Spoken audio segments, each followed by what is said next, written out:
ഇതൊരു fresh pineapple കേക്കാണ് കേട്ടോ. അപ്പോൾ ക്രഷ് ഉണ്ടെന്ന് ഓർത്തുകൊണ്ടായിരുന്നു ഞാൻ ഈ പൈനാപ്പിൾ കേക്കിൻ്റെ ഓർഡർ എടുത്തത്. നോക്കിക്കഴിഞ്ഞപ്പോൾ ക്രഷൊന്നും ഇല്ലായിരുന്നു കേട്ടോ.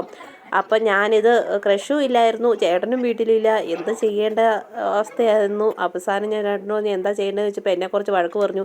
നിനക്ക് സാധനം ഉണ്ടോ നോക്കിയിട്ട് അങ്ങ് പറഞ്ഞാൽ പോരായിരുന്നോ എന്ന് പറഞ്ഞു. അവസാനം ഞാൻ പറഞ്ഞു എനിക്ക് ഇവിടുന്ന് ആരെങ്കിലും പോകുന്നുണ്ടെങ്കിൽ ഒന്ന് പറഞ്ഞു നോക്കാൻ പറഞ്ഞു കടകളിൽ. അങ്ങനെ പോയി അവർ കടകളിൽ എല്ലാം കയറി തിരക്കിയിട്ട് അവർക്ക് കിട്ടിയില്ല. അവസാനം ഞാൻ പറഞ്ഞു എനിക്കൊരു പൈനാപ്പിൾ കൊണ്ട് തന്നാൽ മതി, ഞാൻ ക്രഷ് ഉണ്ടാക്കിക്കോളാം എന്ന് പറഞ്ഞു.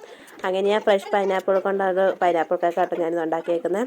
അപ്പോഴത്തേക്കും ഞാനിതിൻ്റെ റേറ്റ് പറഞ്ഞപ്പോഴത്തേക്കും അവർ പറഞ്ഞു കേക്കിൻ്റെ റേറ്റ് ഇച്ചിരി കൂടുതലാണല്ലോ എന്ന് പറഞ്ഞു. കാരണം ഒരു 500 റുപ്പീസാണ് സാധാരണ. ഞാനെല്ലാം ഹാഫ് kg 500 പൈനാപ്പിളിൻ്റെ എന്തെങ്കിലും ഫ്ലേവർ വരുമ്പോഴത്തേക്കും ഞാൻ 500 രൂപയ്ക്ക് തന്നെ കേട്ടോ ഞാൻ കൊടുക്കാറ്.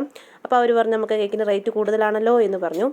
അപ്പോഴത്തേക്കും ഞാൻ പറഞ്ഞു ഞാൻ സാധാരണ 1 kgയുടെ എല്ലായിടത്തും 1000 രൂപയ്ക്കൊക്കെയാണ് കൊടുക്കാറ്, ഞാൻ 800 രൂപയ്ക്കാണ് കൊടുക്കാറ്. നമുക്കിങ്ങനെ കൊടുത്താലും നമുക്ക് ഇച്ചിരിയെങ്കിലും ലാഭം കിട്ടത്തുള്ളൂ. അപ്പോൾ ഇതാണ് ഫൈനൽ ലുക്ക്.